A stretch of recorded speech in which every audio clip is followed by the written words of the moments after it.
building a team, and we're going to take about 15 minutes, and then we'll have as much fun as we need to have or want to have. Say hello to Richard. Hey guys. Thank you guys. Appreciate that. Thank you so much. I appreciate that a lot. My name is Richard Machowicz. I'm a former 10-year veteran of the U.S. Navy SEAL teams. While in SEAL team, I was a hand-to-hand combat instructor, a sniper instructor. I taught mountain warfare. And if I was you guys sitting in your chairs right now, I'd probably ask me, what the fuck does this guy know about football? Okay? All right? The truth is, you guys have probably forgot more about football than I'll ever know. But what I do know about, okay, what I do know about is performing under extreme stress and pressure. I do know what it's like to have teammates count on me with their very lives. I know what it's like to perform in environments where you're facing doubt, second guessing, hesitation, the unknown. I know what it's like to focus and perform in an environment where you're under a tremendous amount of fear and you have to hit a target because people are counting on you to do so. That's something I would like to speak to you guys about. That's something I know intimately, and that's something I'd like to share with you guys today. All right? Before I begin, though, I want to take a second to acknowledge you. Is it easier just for me to take this thing away? Can you guys hear me? Yes? All right, I don't need this. Okay? Can somebody take this, please? Thank you, brother. All right. What I want to do is make this real simple. Okay? I want to acknowledge you guys. You guys are all professionals. You guys all know what the hell you're doing. You busted your asses to get here in the NFL. You're playing at the most elite level for a football player. Okay? So I want to recognize you guys for doing that, first and foremost. Okay? I want to appreciate your time you're going to give me over the next, I don't know, 10 minutes. But before I begin, okay, I want to make sure that I ask for your permission to really do a good job with you, to give you something in that 10 minutes. Okay? But I want to make sure the whole team's on board for that, so I don't waste your time and I don't waste mine. So what I'm going to do is make it very simple. If you could show me by raising your hand whether you want to listen to me for 10 minutes, please do so. Thank you guys. I appreciate that. Thank you so much. Okay? Really, what I'm going to talk about a little bit just to start off is getting into SEAL team. What it was like to go in and get into SEAL team. Ultimately, their job is to basically get two things out of a guy. A man who will not quit no matter what. Okay, when chips are down, when that guy is pushed against the wall, when he has to go for 6 days straight, he has to perform without food or water, he has to go 14 days in the field in Arctic temperatures, he will not quit. He will not drop the ball when people want him to fucking show up. That's the first thing they look for. The second thing they look for is a man who can put his bullshit aside, his ego, long enough to show up for his guys when they really need him. Now that has nothing to do with whether I like that guy or not. It has everything to do with what I put my shit aside for the betterment of the team, that the team can accomplish anything if I'm on board. That's the only two things they're looking for. You don't quit, and you show up for the team. In SEAL team, what's really important is I want to make this distinction. No man has ever been left behind.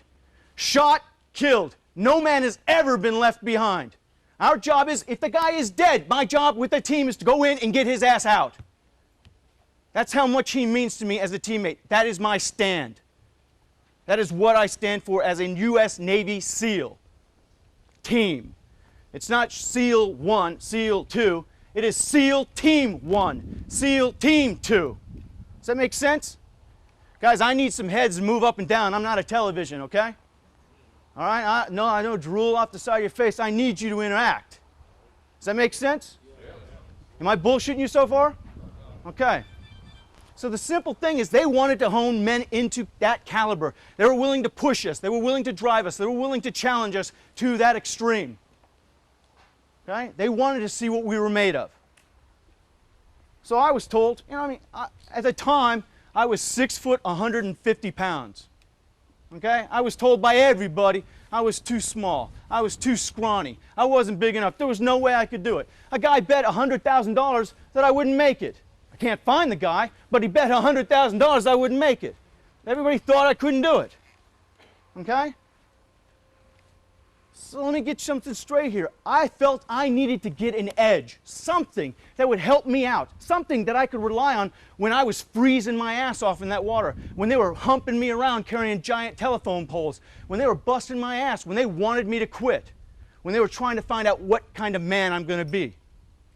Okay?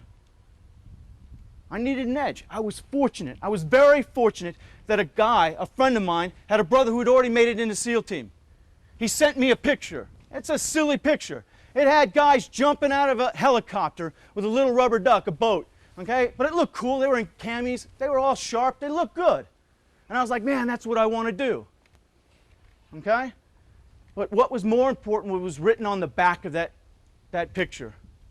It said a man can only be beaten in two ways: if he gives up or he dies. A man can only be beaten in two ways: if he gives up or he dies. I thought that was so profound. I thought that was so spot on. But under extreme stress and pressure, that's a pretty long sentence to remember. So I went down and I shortened it to not dead, can't quit. That meant as long as I had a thought, I was in the game, I was alive, I still had a chance. I wouldn't quit. As long as I had a single pulse in my body, I was still alive, I had a chance, I wouldn't quit. My teammates could count on me like that. I could count on me like that. See, what is quitting? This is really important on team. This is really important to team. But what is quitting? To quit means to give up. To give up on what? To give up on your dream. To give up on what you set as a target for you to hit. To give up on your goal. It means to surrender. I hate that word, surrender. Okay? To surrender on what? You being everything you're capable of being when confronted with a challenge. Listen.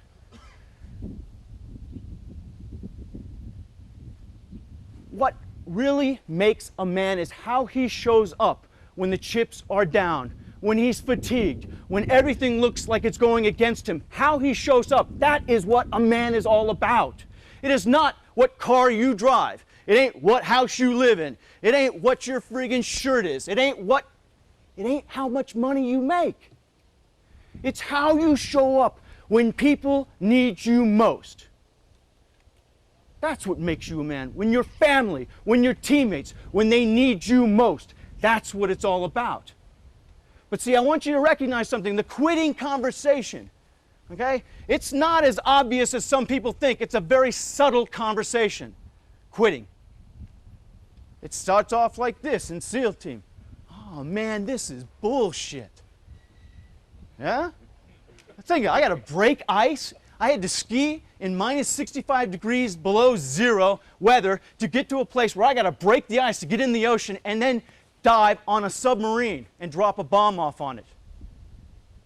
I can't tell you right now when I'm getting there, I'm telling you it's freezing cold. I'd much rather be at home in a bed with somebody, a female, okay? All right? Drinking something, chilling out and having a nice night. But that's not what I chose. I chose to be a U.S. Navy SEAL. Just like, I just want to stop for a second. Is there anyone here that had a gun put to your head to get to this camp? Anyone? Please raise your hand if you actually had a gun. Listen, we'll send a bunch of my friends. We'll come in and we'll rescue you. Okay? Is there anybody that had a gun pointed to your head to do this job? You chose this. You chose to do this. Okay? That's a really important thing to remember. Especially when that quitting conversation starts to show up. It shows up when you're fatigued. It shows up when you're pissed off. Quitting is a conversation that is insidious. It'll eat at you. And it is an extremely reasonable conversation. It makes complete sense to quit.